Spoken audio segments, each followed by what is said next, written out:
Hi, good morning everyone. This is Lakshmi with you in OBG nursing classes. So ഇന്നത്തെ ക്ലാസ്സിൽ നമ്മൾ multiple പ്രഗ്നൻസിയെ പറ്റിയാണ് പഠിക്കാൻ പോകുന്നത് അല്ലേ. നമ്മളിപ്പോൾ നോർമൽ പ്രഗ്നൻസി, നോർമൽ ലേബർ ഒക്കെ പഠിച്ചു. പക്ഷെ ഇതിൽ നമുക്കൊരു മൾട്ടിപ്പിൾ പ്രഗ്നൻസി ഉണ്ട്. എന്താണ് മൾട്ടിപ്പിൾ പ്രഗ്നൻസി? കോമൺ ആയിട്ടുള്ള ഒരു കാര്യമാണ് അല്ലെ. നമ്മുടെ ട്വിൻസ്, മെയിൻലി നമ്മുടെ ട്വിൻസ്, അതിൽ കൂടുതലൊക്കെ കുറച്ച് റെയർ ആണ് അല്ലെ, 3, 4, 5 എന്നൊക്കെ. പക്ഷെ ട്വിൻസ് ഒരുപാട് നമുക്ക് കാണാൻ പറ്റും. അപ്പൊ എങ്ങനെയാണ് ട്വിൻസ് ഫോം ചെയ്യുന്നത്? ഏതൊക്കെ ടൈപ്പാണ് നമുക്ക് മൾട്ടിപ്പിൾ പ്രഗ്നൻസിയിൽ ബേബീസ് ഉണ്ടാവുക? എങ്ങനെയാണ് ഉണ്ടാകുന്നത്? അതുപോലെ ഇവരെ എങ്ങനെയാണ് ഡെലിവറി ചെയ്തൊക്കെ എടുക്കുന്നത്? നമ്മുടെ പ്രഗ്നൻസി ടൈം എങ്ങനെയാണ് മാനേജ് ചെയ്യുന്നത് എന്നൊക്കെയാണ് നമ്മൾ മൾട്ടിപ്പിൾ പ്രഗ്നൻസിയിൽ പഠിക്കുന്നത്.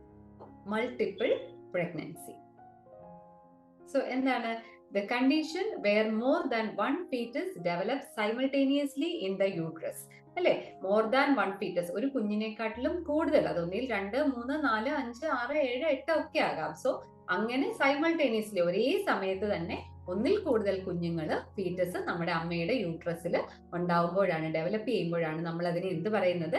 മൾട്ടിപ്പിൾ പ്രഗ്നൻസി എന്ന് പറയുന്നത്. So the condition where more than one fetus develops simultaneously in the uterus. It can be twins. 2 കുഞ്ഞുങ്ങളെ ഉള്ളെങ്കിൽ നമ്മൾ ട്വിൻസ്, ട്രിപ്ലെറ്റ്സ് ആണെങ്കിൽ 3, 4 ആണെങ്കിൽ നമ്മൾ ക്വാഡ്രിപ്ലെറ്റ്സ് എന്ന് പറയും, 5 ആണെങ്കിൽ നമ്മൾ ക്വിൻറ്റിപ്ലെറ്റ്സ് എന്ന് പറയും, 6 ആണെങ്കിൽ നമ്മൾ സെക്സ്റ്റിപ്ലെറ്റ്സ് എന്ന് പറയും. പിന്നെ നമ്മൾ ട്വിൻസ് ആണെങ്കിൽ മെയിൻലി നമ്മളെ മൾട്ടിപ്പിൾ ബേബീസ് ആണെങ്കിൽ നമ്മൾ അവർക്ക് ഡൈസൈഗോട്ടിക് ആൻഡ് മോണോസൈഗോട്ടിക് ഉണ്ട്. അത് നമുക്ക് അടുത്ത സ്ലൈഡ്സിൽ പഠിക്കാം.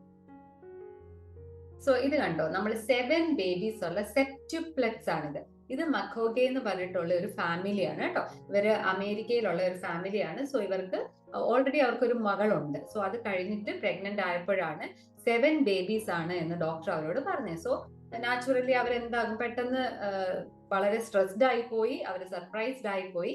അപ്പൊ ഡോക്ടർ അവർക്ക് അതിന്റെ കോംപ്ലിക്കേഷൻസ് എല്ലാം പറഞ്ഞു കൊടുത്തു. 2, 3, 4, 5, 6 ഒന്നും അല്ല, 7 കുഞ്ഞുങ്ങളാണ്. ചിലപ്പോൾ അബ്നോർമാലിറ്റീസ് ഉണ്ടാകാം. പിന്നെ ഒത്തിരി ഇവരെ വളർത്താനുള്ള പാടല്ലേ, 7 ബേബീസ് ഒരേപോലെ നമുക്ക് ആരാണ് ഇവരെ ടേക്ക് കെയർ ചെയ്യാന്, പിന്നെ ഇവർക്ക് ഉണ്ടാകുന്ന പ്രോബ്ലംസ്, അതിന്റെ എല്ലാം ചാൻസ്, പോസിബിലിറ്റീസ് ഡോക്ടർ അവർക്ക് എക്സ്പ്ലെയിൻ ചെയ്ത് കൊടുത്തു. So he put an offer, like ഒരു ചോയ്സ് അവർക്ക് കൊടുത്തു. എന്താണ്? സെലക്റ്റീവ് റിഡക്ഷൻ എന്ന് പറഞ്ഞിട്ട്. അതായത് നമുക്ക് ഏതെങ്കിലും ഹെൽത്തി ആയിട്ടുള്ള ബേബീസിനെ തെരഞ്ഞെടുത്തിട്ട് ബാക്കിയുള്ള ബേബീസിനെ നമുക്ക് യൂട്രസിൽ വെച്ച് തന്നെ ഏർലി സ്റ്റേജിൽ തന്നെ നമുക്ക് അവരെ മാറ്റാം. അങ്ങനെയുള്ള ഒരു പ്രോസസ്സാണ് സെലക്റ്റീവ് റിഡക്ഷൻ എന്ന് പറയുന്നത്. സോ അത് ചെയ്യാമെന്ന് പറഞ്ഞു. ബട്ട് ഇവരെന്ത് ചെയ്തു? ഇവര് രണ്ടുപേരും അത് ആലോചിച്ച് കഴിഞ്ഞപ്പോഴത്തേക്ക് അവർ പറഞ്ഞു ഇത് അവർക്ക് കിട്ടിയതാണ് അല്ലെ, ഒന്ന് സംഭവിച്ചു പോയതാണ്. സോ എന്തെങ്കിലും ഒരു പ്ലാൻ അതിന് ദൈവത്തിനുണ്ടാകും. So everything is in God's hands. നമുക്ക് മുന്നോട്ട് തന്നെ പോകാം, ബാക്കിയെല്ലാം വഴിയെ കാണാം എന്ന് പറഞ്ഞിട്ട് അവര് മുന്നോട്ട് പോവുകയായിരുന്നു. അപ്പോൾ ഒരു കുഴപ്പവും ഇല്ലാതെ എന്തായി, ആ 7 കുഞ്ഞുങ്ങളും, 4 ബോയ്സും 3 പെൺകുഞ്ഞുങ്ങളും വന്നു. അപ്പൊ ഇവരുടെ ന്യൂസ് ഒക്കെ ഓൾറെഡി ഇങ്ങനെയാണെന്നും ഒക്കെ ഇവരുടെ നൈബേഴ്സ് ഒക്കെ അറിഞ്ഞിട്ട് അത് അങ്ങനെ പതുക്കെ ന്യൂസ് ഒക്കെ സ്പ്രെഡായി. ഈ കുഞ്ഞുങ്ങൾ ജനിക്കുന്നതിന് മുൻപ് തന്നെ ഇവർക്ക് ഓൾറെഡി, ഇവർക്ക് താമസിക്കാൻ അപ്പൊ വലിയ വീട് വേണ്ടേ. സോ ഓൾറെഡി ഒരു വലിയ വീട് ഇവർക്ക് ഡൊണേറ്റ് ആൾക്കാർ കൊടുത്തു. അതുപോലെ ഇത്ര നാളത്തേക്കുള്ള പാമ്പേഴ്സ്, ബേബി ഫുഡ്, പിന്നെ ക്ലോത്ത്സ് എന്ന് വേണ്ട കുഞ്ഞിന്റെ കോളേജ് അഡ്മിഷൻസ് വരെ, 7 കുട്ടികൾക്കുമുള്ള കോളേജ് അഡ്മിഷൻസ് വരെ ആൾക്കാർ, നല്ലവരായിട്ടുള്ള ആൾക്കാർ ഇവർക്ക് റെഡിയാക്കി കൊടുത്തു. അങ്ങനെ നാനി സർവീസ്, ചിലർ 2, 3 വർഷത്തേക്കുള്ള നാനി സർവീസ്, അങ്ങനെ ഇവർ ഒത്തിരി മാഗസീൻസിന്റെ ഒക്കെ ഫ്രണ്ട് കവേഴ്സിലൊക്കെ ഇവരെ പറ്റിയുള്ള ഇന്റർനാഷണലി ഒത്തിരി പ്രചാരത്തിലുണ്ടായിരുന്ന ഒരു ന്യൂസ് ആണ് കേട്ടോ. അപ്പൊ നമുക്ക് ഗൂഗിളൊക്കെ സെർച്ച് ചെയ്താൽ കിട്ടാനായിട്ട് പറ്റും. സോ ഇവര് നമ്മുടെ ജോർജ് ബുഷ്, നമ്മുടെ അമേരിക്കൻ പ്രസിഡന്റ്, അദ്ദേഹത്തിനെയൊക്കെ മീറ്റ് ചെയ്യുകയും ഇവരങ്ങ് ഭയങ്കര സെലിബ്രിറ്റീസ് ആയി. കാരണം അത്രയും സ്ട്രഗിൾസ് അച്ഛനും അമ്മയും ചെയ്തിട്ടുണ്ട് ഈ കുഞ്ഞുങ്ങൾ വളരാനായിട്ടും. സോ ഇതാണ് അവർ 7 പേരും വലുതായി, അവർ കോളേജിലായി. They are all professionals now. So ഇതാണ് അവരുടെ പേരുകൾ: Nathan, Alexis, Kelsey, Joel, Nathalie, Brandon and Kenny. ഇതിൽ ഈ നഥാനും അലക്സിസിനും ഒരു ചെറിയ ലെഗിന് കുറച്ചൊരു ഡിഫോമിറ്റീസ് ഉണ്ടായിരുന്നു. അതിൽ നഥാൻ ആണെങ്കിൽ ആദ്യം തൊട്ടേ വേറെ ഇതിനൊന്നും സഹായമൊന്നും ഇല്ലാതെ തന്നെത്താനെ എനിക്ക് നടക്കണം എന്നുള്ള രീതിയിൽ പരിശ്രമിച്ച് ആള്, പിന്നെ ഹെൽപ്പ് ഒന്നും ഇല്ലാതെ തന്നെത്താനെ ചെയ്യാൻ പറ്റി. അലക്സിസിനാണെങ്കിൽ പക്ഷെ കുറച്ച് നാളൊരു വോക്കറിന്റെ ഒക്കെ ഹെൽപ്പ് ഒക്കെ വേണ്ടി വന്നു. But gradually she also decided, എനിക്ക് ഹെൽപ്പ് ഒന്നും വേണ്ട, ഞാൻ തന്നെത്താനെ ട്രൈ ചെയ്താൽ ഐ ക്യാൻ മാനേജ് ഇറ്റ് എന്ന് പറഞ്ഞിട്ട് അങ്ങനെ ആളും മുന്നോട്ടേക്ക് വന്നു. സോ ഇത് നമ്മുടെ സെപ്റ്റുപ്ലെറ്റ്സ് ആണ്, നമ്മുടെ 7 ബേബീസിനാണ്. ഇവർക്കൊരു സിസ്റ്ററും കൂടെ ഇവരുടെ മേലെ ഉണ്ട്. ഓക്കെ, സോ നമുക്ക് മോണോസൈഗോട്ടിക്കും ഉണ്ട് ഡൈസൈഗോട്ടിക്കും ഉണ്ട് അല്ലെ. മോണോ എന്ന് പറഞ്ഞാൽ എന്താണ്? ഒന്ന്. ഡൈ എന്ന് പറഞ്ഞാൽ രണ്ട്.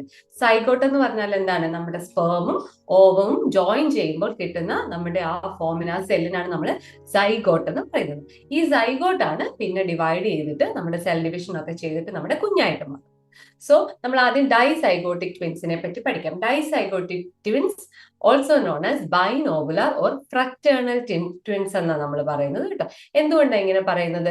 It results from the fertilisation of 2 ova ruptured from 2 Graafian follicle of same or one from each ovary by 2 sperms during a single ovarian cycle. ഒരൊറ്റ ഓവേറിയൻ സൈക്കിളിൽ ഒന്നിയിൽ എന്താണ്, ഒരേ ഓവറിൽ നിന്ന് ഒരേ ടൈം എങ്ങനെയോ 2 ഗ്രാഫിയൻ ഫോളിക്കിൾ മച്ചുവറായി വന്നു. ഗ്രാഫിയൻ ഫോളിക്കിളിൽ നിന്നാണ് നമ്മുടെ ഓവം പുറത്തെയാടുന്നത് കേട്ടോ. സോ ഗ്രാഫിയൻ ഫോളിക്കിൾ മച്ചുവറായി 2 ഗ്രാഫിയൻ ഫോളിക്കിൾ വന്നു, അതിൽ നിന്ന് 2 ഓവം വന്നു. എന്നിട്ട് 2 സ്പേംസ് ആ 2 ഓവത്തിനെ ഫെർട്ടിലൈസ് ചെയ്ത് സൈഗോട്ടായി. അപ്പം 2 സ്പേംസും വന്നു, 2 ഓവവും വന്നു. രണ്ടും സെപ്പറേറ്റ് ആണ്. അതിനെയാണ് നമ്മൾ ഡൈസൈഗോട്ടിക് ട്വിൻസ് എന്ന് പറയുന്നത്. അല്ലെങ്കിൽ ഒരേ ടൈമിൽ ഒരു ഓവറിൽ നിന്ന് ഓവുലേഷൻ നടന്നു, മറ്റേ ഓവറിൽ നിന്ന് ഓവുലേഷൻ നടന്നു. അപ്പൊ നമുക്ക് 2 ഓവയുണ്ട്. അപ്പൊ ആ 2 ഓവയും എന്തായി? 2 സ്പേംസുമായിട്ട് യുണൈറ്റ് ചെയ്തിട്ടാണ് നമ്മൾ ഡൈസൈഗോട്ടിക് ട്വിൻസ് എന്ന് പറയുന്നത്. These babies resemble brothers or sisters from different birth, so known as fraternal twins. ഇവര് നമ്മൾ ശരിക്കും ഐഡന്റിക്കൽ അല്ല. അതാണ് നമ്മുടെ മോണോസൈഗോട്ടിക്. ഐഡന്റിക്കൽ കണ്ടാലും എല്ലാം നമ്മൾ പറയത്തില്ല എന്ത് ഒരുപോലെയാണ് ഇരിക്കുന്നതെന്ന്. സോ ഇവിടെ എന്ന് പറഞ്ഞാൽ ഫ്രറ്റേണൽ ട്വിൻസ് എന്ന് പറയുമ്പോൾ നമ്മുടെ ചേട്ടനും അനിയത്തിയും അതുപോലെ ഒരേ അമ്മയ്ക്കും അച്ഛനും ഉണ്ടാകുന്ന നമ്മുടെ അനിയന് അല്ലെങ്കിൽ നമ്മുടെ ചേച്ചി, നമ്മൾ അങ്ങനെ 2 പേരായിട്ട് നമുക്ക് ഇവരെ കണ്ടാലും തോന്നത്തുള്ളൂ. സോ ഇതാണ് ഡൈസൈഗോട്ടിക് ട്വിൻസ് എന്ന് പറയുന്നത്. 2 eggs fertilised by 2 different sperm അല്ലെ. 2 എഗ് ഉണ്ട് ഇവിടെ. 2 എഗിനും ആര് വന്നു? 2 സ്പേംസ് ആണ് വന്ന് ഫെർട്ടിലൈസ് ചെയ്തത്. 2 സെപ്പറേറ്റ് പ്ലാസന്റസ് ഒക്കെ ഉണ്ടായിരിക്കും. ഇവർക്ക് ജനറ്റിക്കലി ഇവര് സിബ്ലിങ്സ് ആയിരിക്കും. And the majority of multiple ബർത്ത്സും എന്തായിരിക്കും? ഡൈസൈഗോട്ടിക് ട്വിൻസ് ആയിരിക്കും. ഓക്കെ, അതാണ് ഡൈസൈഗോട്ടിക്. ഇനി ഇവർക്ക് 2 പ്ലാസന്റ ഉണ്ടാകും, 2 പ്ലാസന്റ കാണും. പിന്നെ either separated completely or fused at the margin. കണ്ടോ, ഇത് 2 പ്ലാസന്റ. ഈ 2 പ്ലാസന്റ എന്താണ്? എയ്തർ 2 ആയിട്ട് സെപ്പറേറ്റ് 2 ഇതിൽ തന്നെ നിൽക്കും, അല്ലെങ്കിൽ ഈ മാർജിനിൽ ചെറിയൊരു യൂണിയൻ അവർക്ക് കാണാനായിട്ട് പറ്റും. But no anastomosis between the 2 fetal vessels. ഈ ഫീറ്റൽ ബ്ലഡ് വെസൽസ് തമ്മിൽ ഒരു കണക്ഷനും ഉണ്ടാവില്ല. And each fetus is surrounded by separate amnion and chorion. ഓരോ കുഞ്ഞിനും എന്തുണ്ട്? സെപ്പറേറ്റ് കോറിയോൺ ലെയറും ഉണ്ട്, സെപ്പറേറ്റ് ആംനിയോൺ ലെയറും ഉണ്ട്.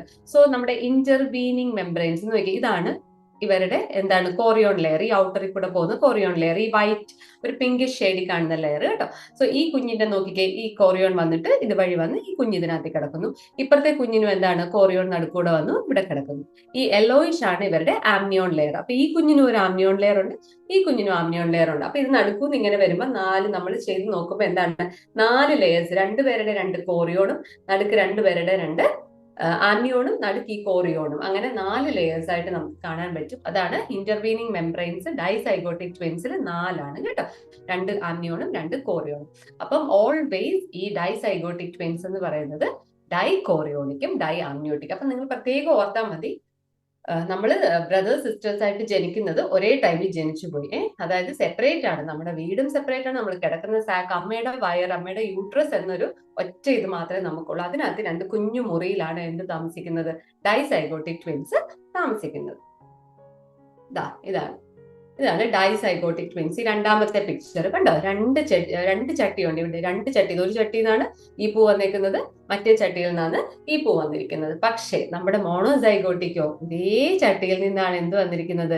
ഈ 2 പൂക്കളും വന്നിരിക്കുന്നത് കേട്ടോ. അതാണ് ഇത്. ജസ്റ്റ് റാൻഡം പിക്ചേഴ്സ് ആണ് കേട്ടോ, ട്വിൻസിന്റെ പിക്ചേഴ്സ്.